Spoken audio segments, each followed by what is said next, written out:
have a bunch of new drugstore and high-end makeup releases to start testing, so I thought I would see if we could turn this into something with the products you see here and see how they wear throughout the day. This isn't the only testing I'm going to do on these products, of course, but sometimes I like to start with a full face of new makeup releases so we can get a good look at them on my skin and get all the information together up front. It's just kind of fun. I actually have probably twice the amount of new makeup releases to test out and review. I've already started testing some, so stay tuned for a lot of product reviews coming up. Welcome back to my channel. Welcome if you're new. Be sure to subscribe if you like thorough reviews, because that's what I do here, and focus on everyday beauty made easy. Let's go ahead and get into these new makeup releases and see how they apply, what they look like, and how they wear throughout the day on my almost 49-year-old skin. Now, I've done my skincare, but I'm going to start with a couple of prep steps that I typically do when I sit down at my makeup table. Now, I do apply eye cream during my skincare step, but sometimes I need something extra. And one of my favorite products was the Colourpop Starry Eye Balm, but it's been discontinued.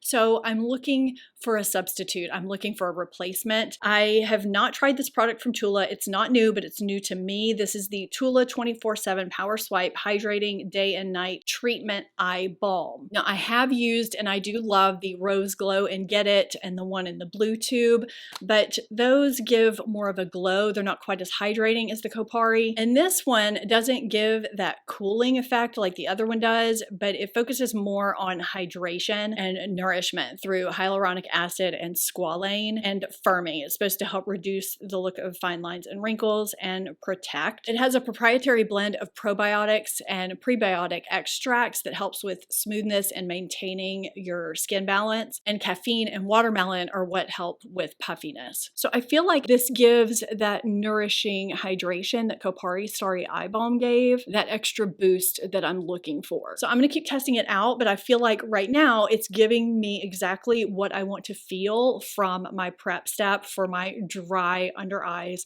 with fine lines and texture. I'm not sure what kind of fallout I'm going to get from the eyeshadow that I'm trying out today, so I'm going to apply my eyes before I do my face. But one thing I always do as an eye prep step, no matter if I'm just wearing mascara or cream eyeshadow or nothing else on my lids, it doesn't matter, is apply an eyeshadow primer. There are a few reasons for that I'll get into, but the one I always recommend to you is City Beauty Lid Lifting Treatment. This is my third tube. It's the one I use on a daily basis. I have a tube downstairs in my vanity I get ready at every day. I have one up here. This doesn't just work as an eyeshadow primer that helps hold my shadow on longer and helps it not crease. It sort of blurs and diffuses imperfections while it firms and smooths saggy eyelids and softens fine lines and wrinkles. And you can save 35% today through May 22nd with my link and code down in my description box. I'm excited to partner with City Beauty to bring you that savings site-wide, plus free shipping on orders over $70. They also have a 60-day money-back guarantee, which I feel is almost unheard of now. So you can apply lid lifting treatment once or twice daily. I just dispense a small amount and distribute it between both ring fingers and gently pat it onto my entire eyelid from my lash line all the way up to my brow. I even pat a little bit on my outer corner because it helps my outer fold that normally falls below my outer corner to not do that quite so drastically. Allow it to set for at least 1 minute before you follow with any other products and you're good to go. I just like the subtle blurring, diffusing effect I get from it. The ingredients are really, really nice in here, and I love the subtle smoothing and lift that I get from this that I don't get from other eyeshadow primers that I've ever tried, which is why I've gone through 3 tubes. I went ahead and prepped my lips, which is something I do every time I sit down at my makeup table so that my lips are nice and hydrated and fuller by the time I apply my lip products at the end of my makeup routine. I used my City Lips San Diego Lip Plumping Gloss. I think I'm on my 3rd tube of that too. It's a longtime favorite that you've heard me talk about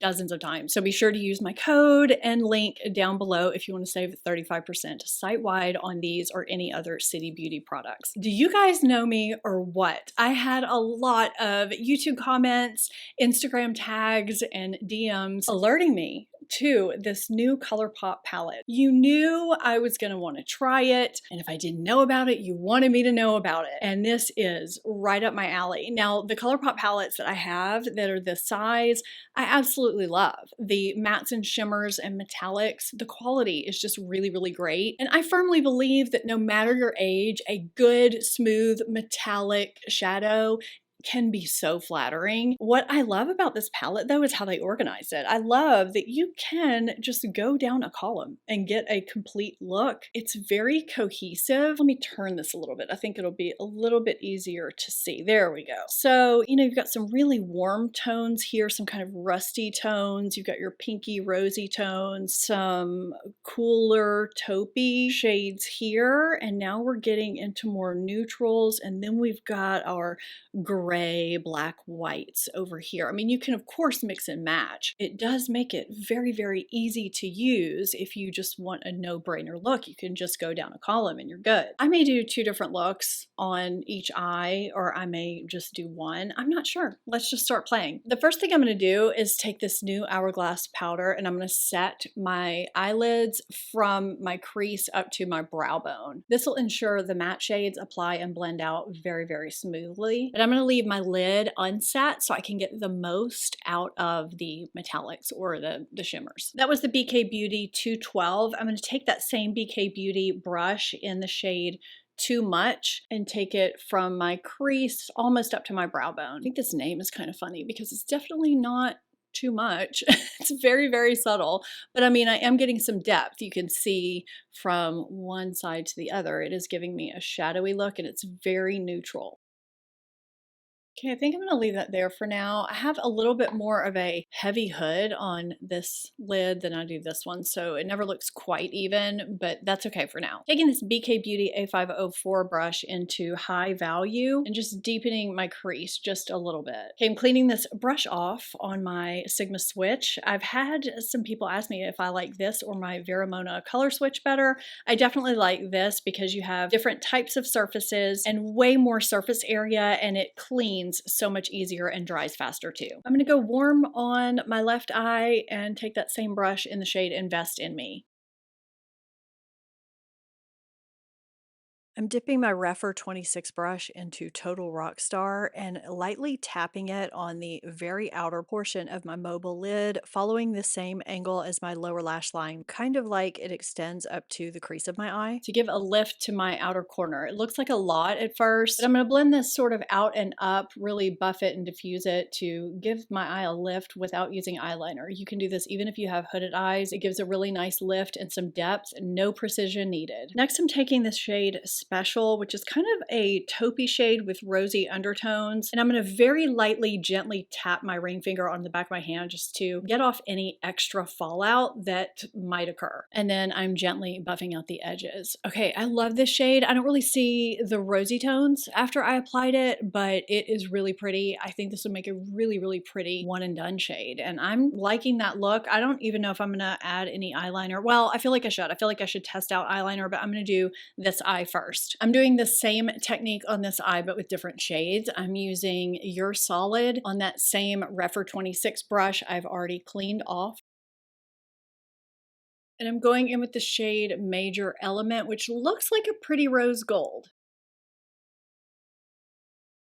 Oh yeah, we like that. We like that a lot. I'm going to tight line both eyes with this deep, cool brown called My Best Asset using the Sigma E15 flat brush. I'm just going to press it along the lash line right at the root of both eyes. I'm taking my rephr 23 teeny tiny pencil brush in that same shade and slightly deepening right against the outer part of my lash line over where I already have some pigment. I just want it deeper right there. Personal preference. And I'm doing the same thing on the other eye, but combining My Best Asset with Lucky One just to warm it up a little bit. I'm going to leave it there for now.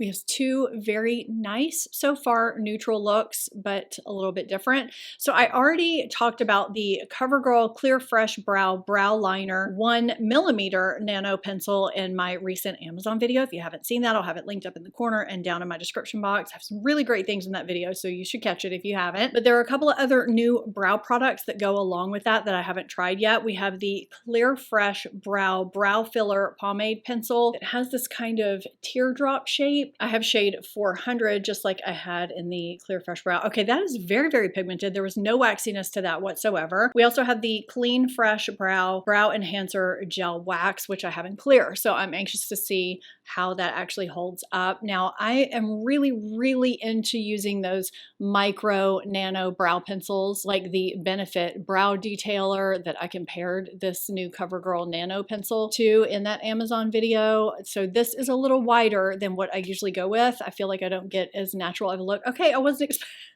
expecting this. That was a surprise. This has a little toothbrush instead of a spoolie. Okay, I accidentally dipped my finger into the palette earlier and then swiped it on my forehead. This isn't fallout from me doing my eyes. If you see random sparkles on my face, it's because I wiped my hand across my face after dipping it into a shade. Okay, so this is too warm. I do need a different shade, but if you like this teardrop shape, there is no waxiness to this and it does fill in nicely. This just is not really the product for me, unfortunately. I'm not going to continue with this because the shade is just not working for me at all. It's just too red warm. So I'm just lightly going to fill in my brows with my Benefit Precisely My Brow Detailer in 3.5 off camera since this isn't new, and pin my hair back, and then we will start on the face. Today is my first time applying the new Tom Ford Architecture Soft Matte Foundation. Now, I do extensive foundation reviews, so this is not the only day I'm going to be testing this out, but we have to start somewhere, right? So I'm applying it for the first time today. We'll get to see if I have a shade match, what the texture's like, how it applies, and all that. But there are a couple things I want to apply underneath it on the other end of the pricing spectrum because I wanted to test out this new primer from Wet n Wild. This is the Prime Focus Primer Serum. It's supposed to refine your pores. So I'm thinking I'll apply the primer to maybe this half of my face and leave the other side without primer. And we have some correctors from Physicians Formula that I haven't tried yet. I want to go ahead and apply this primer so it can settle in and be absorbed before I apply anything over it. So this has bakuchiol, which is a gentle retinol alternative, and dragon fruit and lavender, and it's supposed to be great for your pores. The texture is pretty watery and there is a light lavender scent to it. So I'm just gonna put 4 drops. I don't know. We'll see how that goes on my skin. It feels very watery, nice and light. It's absorbing very, very quickly. I'm not sure if I'm seeing anything phenomenal with my pores though. I have to look in my magnifying mirror here in a second after it's absorbed. Okay, it's fully set down. I've let it sit for a few minutes. It's not tacky at all. Sometimes those watery primers can be a little bit deceiving and dry down to a tacky finish. This feels very lightweight. It feels good on my skin. It's not mattifying. It looks pretty much the same as the other side. I don't know if I'm seeing that much difference with my pores. I have a magnifying mirror here that I can't live without, by the way. If you're wearing readers, you need a magnifying mirror, and this one is fantastic. It has the best adjustable lighting, and if you do Zoom meetings or film anything, you can pop your phone in it too. So it's kind of a ring light. It's really, really great. I'll have it linked down below. So my magnification is showing a little bit of a difference in pore size, but I don't know if it's enough to really notice. Let me know what you think. Do you see a difference with pore size over here versus over here? Let me know. We may not be able to tell until the foundation's applied. Maybe it is something that happens over time. I like the Physicians Formula concealer, so I'm anxious to see how the coverage is here. I want to know if this covers redness. I'm just gonna put some on randomly.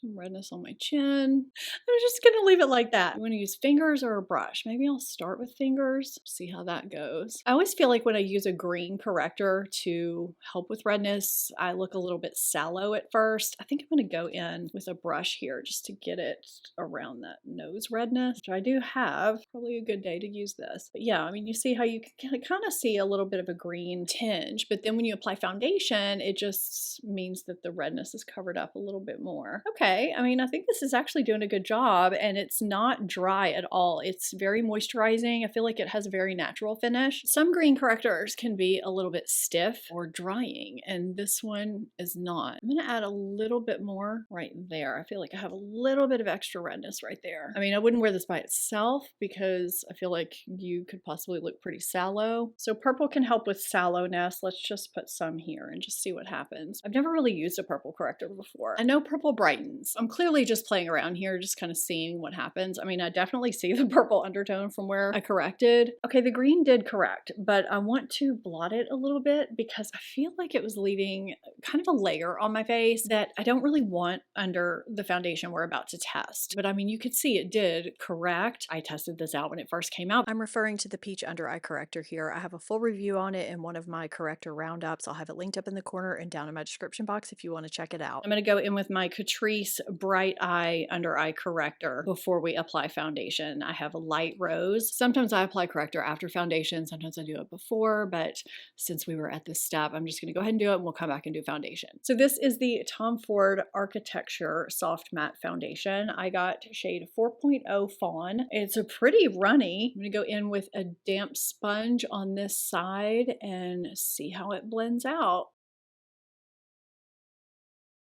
I'm trying to get as close to my neck as possible, so we'll see how this turns out when I'm done. It's kind of hard to match a lot of these high-end and luxury foundations online, so I'm crossing my fingers. Okay, initially, this seems like a foundation that sets pretty quickly, so I am going to recommend applying section by section in thin layers and then going back to add more if you need to, but it is applying beautifully. I have two videos dedicated to that application method. One is for Estee Lauder Double Wear, but can be applied to any quick setting foundation. And another is just how to apply foundation flawlessly. Okay, this is one pump on half of my face compared to the other half with nothing. I'd say this gave me medium, natural skin looking coverage that's smoothing and flattering, and the finish is soft matte before setting. A lot of times soft matte foundations look a bit radiant or satin before setting, but this is fully soft matte. I'm a little nervous about going in with a brush with such a quick setting foundation, so I'm working it into my brush pretty well and just going into the lower part of my face to start. I typically use sponges for quick setting foundations because they apply a lot better and without streaking, of course. But I know a lot of you use brushes, so I just want to go ahead and try it that way. I don't know if you can see this on camera or not, but in my magnifying mirror, I can see it a little bit more. It just looks a little bit less skin-like, a little bit drier almost around my pores and my nose right here than it does over here. It looks completely seamless on the sponge side. I tried to press it in with a sponge after, but it is set down. So I'm just gonna see if I can build it a little bit, and maybe when I build it, that will help, or it could be a disaster. We'll see. Keep in mind, this is a first impression. My detailed review after trying this in many other ways will be coming. Now, I know we have two variables going on over here. We have the brush and we have the primer, but based on my extensive foundation testing experience, I would not apply this with a brush. It just sets too quickly. This side did not look nearly as good as this side, even with one of my favorite foundation brushes that usually applies things really, really nicely. And when I tried to remedy it with a sponge, it did not fix. And when I tried to layer over it, it didn't fix. It made it worse. It looks powdery and kind of cracked and patchy. I don't know if you can see that on camera or not, but this side just does not look flattering. It may look fine once we're finished with all the makeup. I don't know. This side looked really, really great with one layer. It wasn't until I started layering it in certain spots that it got a little bit less great looking. So this might be one of those foundations that you just don't want to layer it. You just want to kind of know your coverage level going in. And once you know that, you can not be quite as conservative up front. So I'm going to keep testing it and know that, but I really thought it was beautiful initially with the sponge. Either way, we're going to see how it wears today. And I do think that the shade is pretty good. I'm going to go ahead and apply the Physicians Formula Butter Glow Contour Wand in Fair Light. I'm blending it out with my Say brush because it's just a good brush. I think I got a little bit too much. So I'm just gonna go ahead and go over to the other side with the extra and blend that out.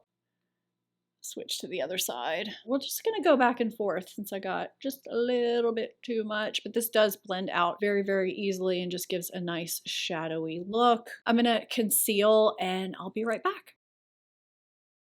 I grabbed the new Hourglass Vanish Airbrush Press Powder in Translucent, and I'm going to set my under eyes with it. I'm going to press out any concealer creases I have just for moving around first because I don't want to set those in. Because I have dry under eyes with fine lines, I like my under eye powder to look as natural as possible. So I typically pat it on with a brush first. This is the BK Beauty Nikki LaRose N14 brush, and then I use my same damp sponge to really press it into my under eye area so it fuses with my skin and becomes one and doesn't just sit on top of my skin, and that just gives me a more natural look. Because I like a very natural look for my face too, I also like to press translucent powder into my skin with my same damp sponge. So I'm just going to do that as well. If I have too much, I'll dust that away with a brush. Pressing a finely milled translucent powder into your skin versus dusting it on really fuses it with your skin and gives an ultra natural look. There are those sparkles again. Those will probably still be there at the end of the day. Okay, this is really pretty. I'm anxious to try this out as a touch-up, a blotting powder during the day too, to see if it works well that way also. This has a very natural finish to it. It doesn't have a matte finish. It also doesn't feel dry and matte the way some setting powders can. It doesn't smooth my pores the way some of my favorite setting powders do. I almost feel like that corrected some of what went wrong with the foundation earlier. That looks really pretty. This is the Physicians Formula Butter Glow. It says bronzer and blush, but it looks like there's a highlighter in here too. So I think I'm going to try this out as bronzer and blush, but this blush looks pretty light, so I'll layer NYX Buttermelt Blush over it. This is the follow-up to their viral Buttermelt bronzers that I already shared in a video. The shade I have is Feeling Butta, which is significantly deeper than what I thought it was going to be. I'll talk about that when I start applying it. This, like pretty much all Physicians Formula products, has that, you know, beachy, buttery scent to it. There is a little brush in here. I'm not using that. I'm using my own. This is the N15 brush from BK Beauty, the Nikki LaRose collection. This is probably my favorite bronzer brush right now. Okay, so I'm just going to swirl my brush around here. Maybe not so much in the pink, but keeping it localized to over here to pick up more of the bronzer. And we'll see, is anything patchy coming up? Looks like nothing's coming up. So we'll see what we get. Ooh, I do smell that Physicians Formula smell. Okay, it's giving me something, but it's very, very subtle. I'm just applying this kind of wherever I would get sun. I wouldn't have thought it was pigmented enough for me to see anything, but I'm seeing something. I know I am a broken record every time I review a Physicians Formula product that is in this type of packaging. It's bulky, it's annoying, and I keep hitting it every time I am trying to review it for you. It takes up so much room in the drawer. I wish they would change this packaging, but they probably never will. Okay, I am really liking this. I feel like I'm getting a subtle airbrushed kind of filter that's really great for the neck, the face, the chest, for everywhere, and it's just enough of a bronze for those of you with fair to light medium skin, which is what I have. I think if you're deeper, this is not going to work. So they definitely should have released another shade, but I do like this one if you're light medium skin tone like I am, or lighter, for a subtle look. Let's see if we can get any blush from this at all. It's pretty actually. Okay, we're getting a slight something. I mean, if I needed to multitask and I had this, this would work, and it's pretty. What if we just swirled around the whole thing with this denser brush? Would that give me more? It's actually a very pretty summery look. It's making me almost forget I'm wearing two different shades on my eyes. It comes out bronze with a hint of pink, which is actually really great for summertime. I'm not mad at it. I didn't think it was going to work, but I like it. When you're choosing your NYX Buttermelt Blush shade, my best piece of advice is to go by the arm swatch photos rather than the product photos. My shade Feeling Butta looked more like a coral according to the product picture, but on the arm swatch, it's clear closer to what it actually is. I'm completely fine with that, but I wanted to let you know. Now the Buttermelt bronzers were pretty pigmented and could apply a little bit patchy and take some time to blend out if you weren't careful. So I'm going in with this rephr 05 brush. It's not too dense. I'm not sure if these are going to be the same as the bronzers. I just tapped it a couple times. I'm going to tap it on the back of my hand. Yeah, it seems like these are pretty pigmented too. I'm going to start kind of high and back because the first place you place your brush is where you're going to get the most pigment. Now the shade of bronzer that I had, I can't remember what it is offhand, had a similar kind of metallic sheen to it that I didn't think was too friendly for mature or textured skin.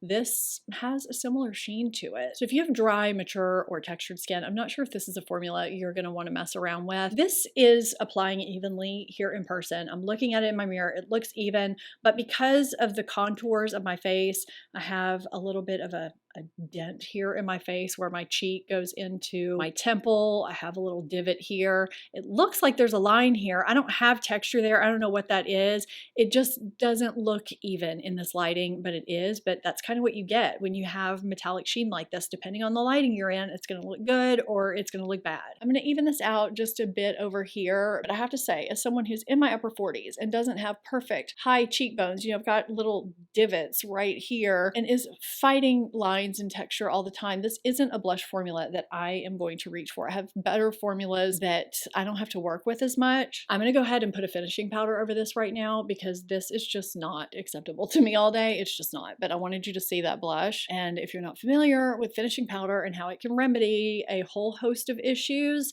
go catch the video that is up here in the corner and that will be at the end of this video. And in that video, I was talking about applying it all over your face. And you can see here, you didn't even have to do that. To finish off my eyes, I applied too much under this eye and Invest in Me under the warm eye. And then I curled my lashes so I could start testing out the new MAC Stack Legit Lift Lash Primer. I only intended to apply this to one eye because I'm testing out a new mascara, but when I saw what it did, I got excited and I had to see if it was a fluke. So I went ahead and applied it to both eyes. I have never had a mascara primer hold my curl like this one is doing. Ever. This has a castor oil infused primer in it, and it says it's supposed to maximize volume, length, lift, and all day hold while it conditions. I don't even use a lash primer because they always make my lashes fall, and this one is holding them up. I can't get over it. I know I look crazy right now, but I'm trying to get you to see how my curl is staying completely lifted. So I'm going to go ahead and apply this CoverGirl Cleantopia mascara in this new shade, Ultramarine Black. It's black with a tinge of deep blue. So you can see that right here. I mean, it definitely has some blue in it if you will focus. Okay, there we go. I feel like I'm back in the 90s with blue mascara, but that's okay. Let's just see what happens over this primer. Are my lashes gonna fall? Are they gonna stay? That's a little bit clumpy. I'm gonna let that sit. I'm gonna only apply that to one eye and then go in with this Too Faced Naturally Better Than Sex mascara, which I've used a couple of times and I actually like this one, whereas I don't really like the original Too Faced Better Than Sex, but I want to see how this primer works underneath it. Now, when I first applied this mascara, it was pretty clumpy, but it did comb out nicely, and I feel like it looks pretty good. I like the deep navy. It's a black navy. Once it's applied, it definitely looks more blue in the tube. Once I combed out my lashes on both sides, which is something I usually have to do because my lashes just clump, I got some of the curl back that I felt like I lost when I initially applied the mascaras and they were really wet. So I'm going to keep playing around with this, but as of now, I'm really liking it. I applied the lip pencil that I've been dying to get once I found out what it was. So this is Mob Beauty M1990, which is the shade of the original MAC Spice lip liner. I knew I wasn't crazy years ago when I kept saying that MAC Spice, a lip liner I wore for years, was pulling orangey on me. Well, I saw a TikTok or an Instagram reel a month or so ago saying that one of the founders of Mob Beauty, or maybe a couple of them, I don't remember the exact story, used to be with MAC, and they confirmed that the shade of Spice lip liner had changed over time and it became more orangey. It became warmer. So they created M1990 to be the original shade of what MAC Spice used to be. This is how I remember it. The formula is very creamy and I'm just so excited about this. So here it is on the back of my hand with swatches of the new Tarte Maracuja Juicy Plumping Lip Oils. Yes, we have another product in this line. I got 3 shades. We have Shimmering Brown Sugar, Shimmering Petunia, and Buffed Rose. I'm thinking I'm going to apply Shimmering Brown Sugar. Now, one concern I have is that this is going to get very messy opening and closing this little applicator. I mean, I've only swiped these on the back of my hand so far, and we already have kind of a mess going on. These have 15 oils and 10 superfruits to nourish for smoother, plumper, juicier looking lips. And they're supposed to dispense just the right amount of product and feel like a cloud on your lips. So we will see how this goes today. They have the clicky dispenser that we're used to with these Tarte products. It's definitely thicker than I thought it would be. I thought it was going to be this thin oil type product, but there's some substance to it. I feel a minty sensation, which might be the plumping effect. It's pretty flattering. It feels comfortable and it feels like it's going to last a while.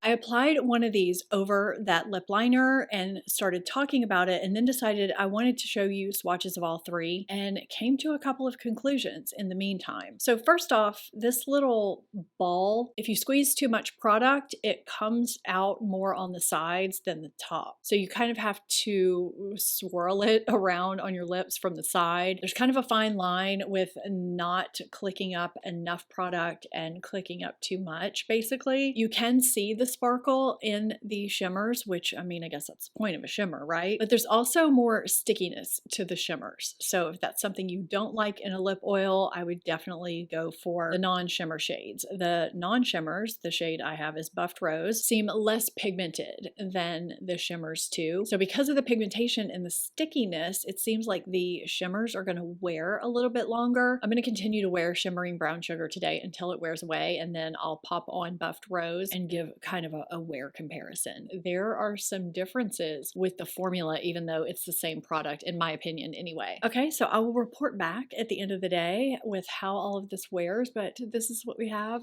right now. I was about to wash my face and realized I haven't done my check-in yet. So here we are, 7.5, almost 8 hours later with no touch-ups. I still have a lot of pigment on my face. The cheek color is still there. I feel like my bronzer is still looking really good. I'm loving the way the Hourglass powder set my under eye area.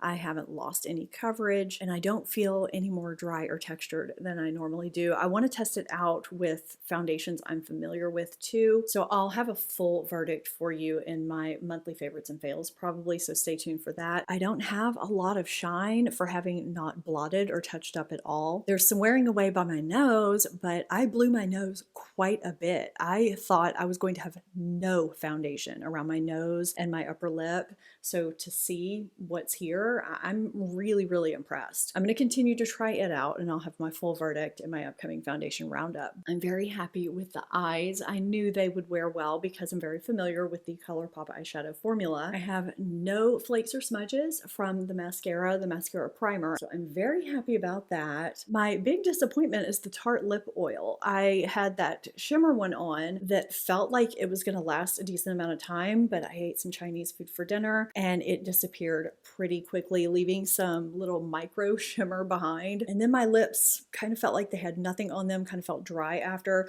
So I applied the non-shimmer one and it disappeared pretty quickly too. I have some tinted lip oils that I prefer to the Tarte one, especially with the messy applicator. So I'm just wondering if they should maybe stop that line expansion at this point. Maybe we've gotten the best from the Tarte Maracuja Juicy Lip line. I don't know, maybe it's just me. Let me know if you've tried any of these products and what you think. If you're wanting to know how to properly use finishing powder to airbrush and diffuse your makeup, be sure to check this video out here. Subscribe if you're not already, and give this video a thumbs up if you enjoyed it and found it helpful. Thank you so much for watching. I'll see you next time. Bye!